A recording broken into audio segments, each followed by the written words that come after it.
Back to our channel. So students, ఈ వీడియోలో unit 2 explanation of the subject performance management. Okay, so previous వీడియోస్లో మనం already unit 1 explanation నేర్చుకున్నాము. ఈరోజు unit 2లో ఎలాంటి క్వశ్చన్ వచ్చినా కూడా you will be able to attempt it in your final examination. Okay, so unit 2 name వచ్చేసి పర్ఫార్మెన్స్ అప్రైజల్. ఓకే, సో ఈ సబ్జెక్ట్ బేసికల్గా ఒక జనరలైజ్డ్ సబ్జెక్ట్. సో కామన్గా మనం డే టు డే యాక్టివిటీస్లో విన్న దాని గురించే మీరు రాసినా కూడా ఈజీగా పాస్ అయిపోతారు. ఓకేనా, సో అంత జనరల్ టాపిక్. ఇక్కడ మీరు టాపిక్ని అర్థం చేసుకోవాలి. ఓకేనా, ఫస్ట్ ఇంపార్టెంట్ ఏంటి అని అంటే లైక్ యూనిట్ నెంబర్ 1లో మనం ఏదైతే పర్ఫార్మెన్స్ అప్రైజల్ నేర్చుకున్నామో అది యూనిట్ 2లో కూడా సేమ్ టాపిక్ ఉంది.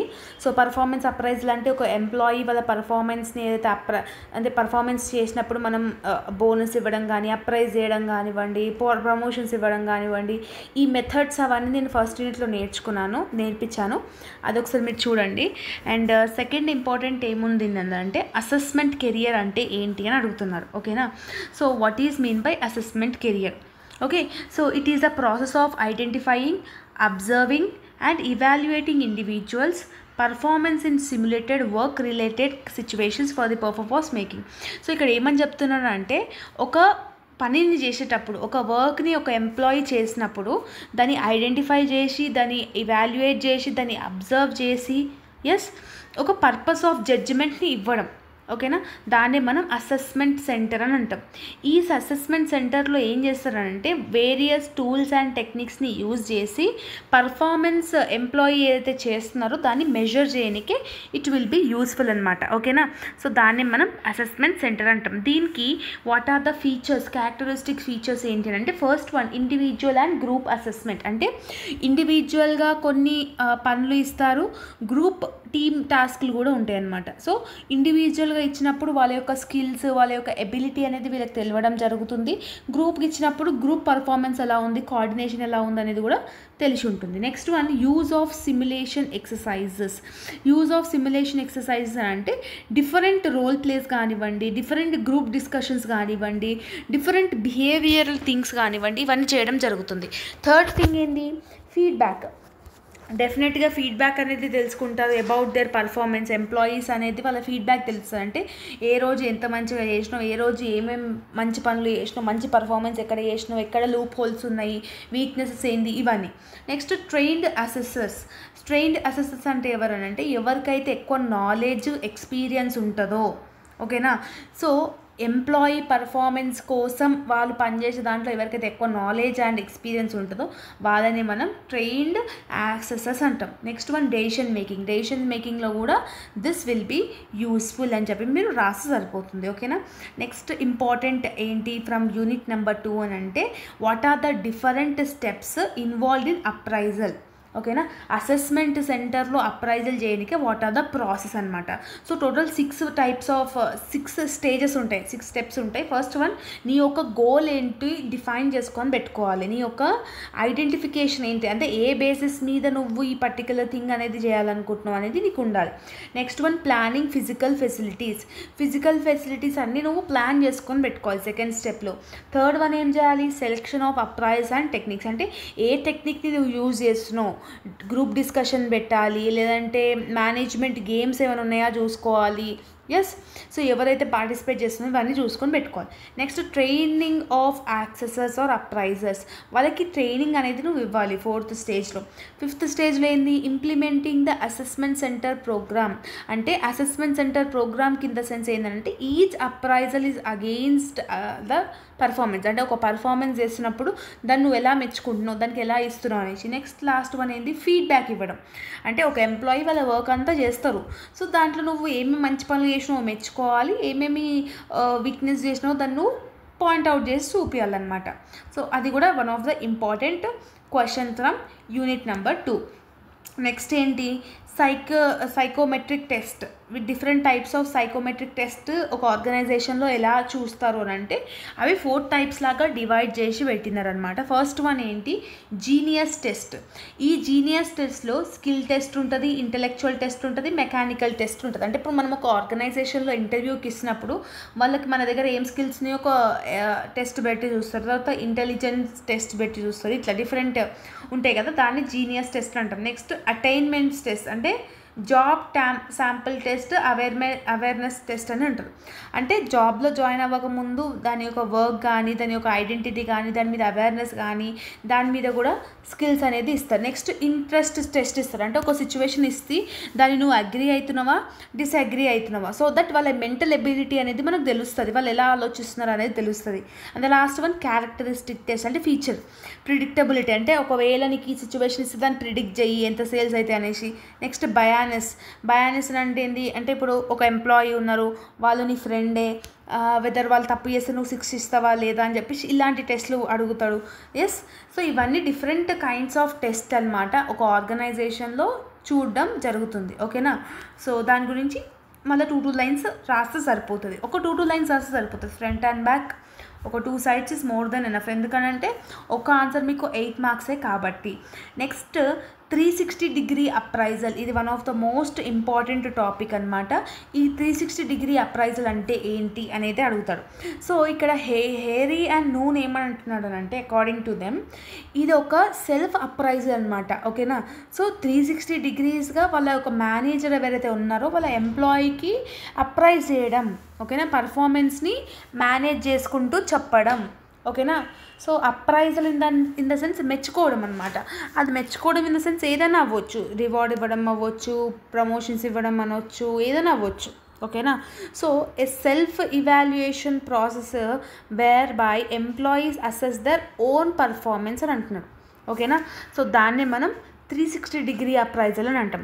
దీనికి వేరియస్ ఆబ్జెక్టివ్స్ ఏమేమి ఉంటాయంటే ఫస్ట్ వన్ పర్ఫార్మెన్స్ అనాలిసిస్. వాళ్ళ యొక్క పర్ఫార్మెన్స్ని నువ్వు అనలైజ్ చేయాలి, వెదర్ వాళ్ళు మంచిగా చేస్తున్నారా, సబార్డినేట్స్ పర్ఫార్మెన్స్ చేస్తున్నారా లేదని చూసుకోవాలి. నెక్స్ట్ వన్ వాళ్ళ స్ట్రెంగ్త్ అండ్ వీక్నెసెస్ని నువ్వు ఐడెంటిఫై చేయాలి. వాళ్ళ దగ్గర ఏం స్ట్రెంగ్త్ ఉంది, వాళ్ళు ఎక్కడెక్కడ వీక్నెసెస్ ఉంది వాళ్ళకి అనేది చూసుకోవాలి.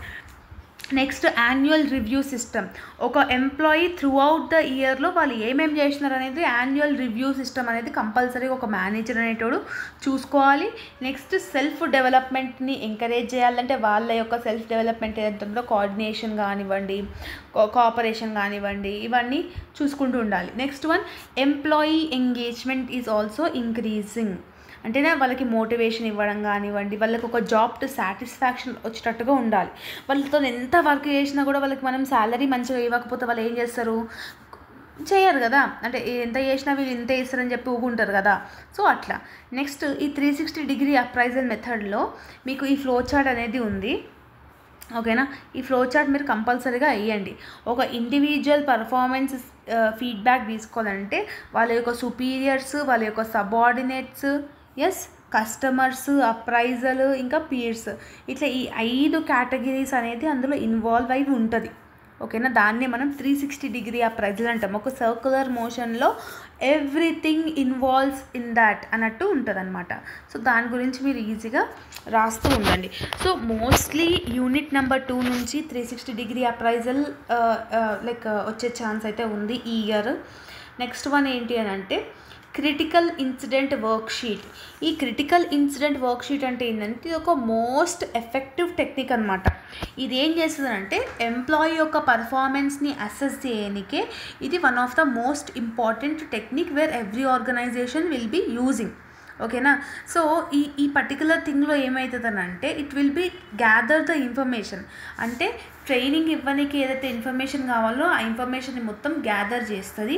గ్యాదర్ చేసినాక వాళ్ళ యొక్క పర్ఫార్మెన్స్ని స్టెప్ బై స్టెప్ వర్క్షీట్లో రికార్డ్ చేసుకుంటూ వాళ్ళకి ఎక్స్ప్లెయిన్ చేస్తూ ఉంటుంది అనమాట. దీనికి ప్రాసెస్ ఎలా ఉంటుంది, స్టెప్స్ ఎలా ఉంటుంది అంటే first one selecting appropriate method, అసలు నువ్వు ఏ మెథడ్ చేయాలనుకుంటున్నావు అనేది నువ్వు ఫస్ట్ సెలెక్ట్ చేసుకోవాలి. తర్వాత ప్యానల్ ఆఫ్ జాబ్ ఎక్స్పర్ట్, ఆ పర్టికులర్ ఫీల్డ్లో ఎవరైతే జాబ్ ఎక్స్పర్ట్స్ ఉన్నారో దాన్ని చూసుకోవాలి. నెక్స్ట్ గ్యాదరింగ్ క్రిటికల్ ఇన్సిడెంట్ అని అంటున్నాడు.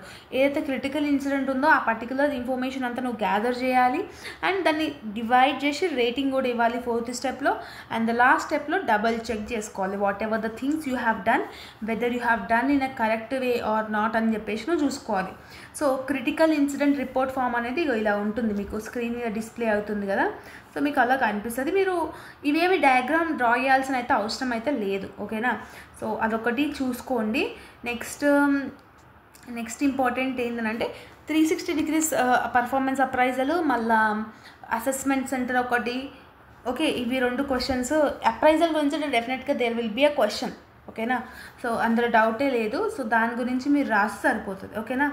సో నెక్స్ట్ ఇంపార్టెంట్ ఏముందనంటే measures to improve performance of employees, అంటే ఒక ఎంప్లాయీ యొక్క పర్ఫార్మెన్స్ని ఇంప్రూవ్ చేయడానికి what are the various approaches, measures ఏమేమి ఉన్నాయంటే ఇందులో 3 ఉన్నాయి. First one unilateral approach. ఈ యూనిలాటరల్ అప్రోచ్ ఏం చేస్తుందంటే ఒక ఫర్మ్, ఓకేనా, ఒక ఫర్మ్ డైలీ 200 యూనిట్స్ ప్రొడ్యూస్ చేసి 200 యూనిట్స్ అవుట్పుట్ వచ్చినట్టయితే managers with unilateral approach tries to increase the daily production output beyond 200 units. అంటే ఫస్ట్ నువ్వు ఎవ్రీడే నువ్వు 100 యూనిట్స్ ఆఫ్ ది అవుట్పుట్ నువ్వు జనరేట్ చేస్తున్నావు. సో ఈ అప్రోచ్ ఏం చేస్తుందంటే దాన్ని ఇంక్రీజ్ చేసే విధంగా పార్టిసిపేట్ చేపిస్తుంది అనమాట. ఈరోజు నువ్వు 100 చేయాల్సింది కాదు 200 చేయాలి, కన్ఫామ్గా 200 చేయాలన్నట్టు. దాన్ని యూనిలాటరల్ అప్రోచ్ అని అంటాం. Next participative approach. ఈ పార్టిసిపేటివ్ అప్రోచ్ ఏం చేస్తుంది, taking direct advice from the worker regarding the resolution of the related problem. ఒక ప్రాబ్లం వచ్చినప్పుడు mostly managers will take the decisions, but ఇక్కడ పార్టిసిపేటివ్ ఏంటంటే ఎంప్లాయీ చెప్పిన విషయాన్ని కూడా టేక్ డౌన్ చేసుకొని అప్పుడు ఆ సాల్వింగ్ అనేది చేయడం జరుగుతుంది, ఓకేనా. థర్డ్ వన్ ఏంది, empowered approach or self managed approach. Self managed approach అంటే ఏంది, వాళ్ళ యొక్క పర్ఫార్మెన్స్ స్కిల్స్ని వాళ్ళే ఇంప్రూవ్ చేసుకోవడం. ఎవరు చూసినా చూడకపోయినా వాళ్ళు అంటే ఒక ఎంప్లాయీ తనకు తాను అనుకోవడం. So these are the various 3 types of approaches we're having. So mostly ఈ క్వశ్చన్స్లోకి మనకి డెఫినెట్గా ఒక క్వశ్చన్ అనేది మీకు ఎగ్జామినేషన్లో వస్తుంది. And remaining related to this topic ఎలాంటి క్వశ్చన్ వచ్చినా కూడా you will be able to attempt it, because ఇక్కడ ఒక్కొక్క లెసన్లో 32-35 క్వశ్చన్స్ ఉన్నాయి. అవన్నీ ఎక్స్ప్లెయిన్ చేయాల్సిన అవసరం, అవన్నీ ఎక్స్ప్లెయిన్ చేసినా కూడా మీకు 2 hours వరకు అవుతుంది ఎక్స్ప్లెనేషన్ డ్యూరేషన్ టైం. సో ఎగ్జామ్లో మీరు కాన్సెప్ట్ని అర్థం చేసుకొని దాన్ని బేస్ చేసుకొని రాయాల్సి ఉంటుంది. కాబట్టి సో ఈ వీడియోలో ఏవైతే చెప్పినో అవి మీరు like put down చేసుకోండి, ఓకేనా. So I hope that you have got clarity. If you having any further doubts, let me know in the comment section. All the very best. See you all in next video. Bye bye everyone.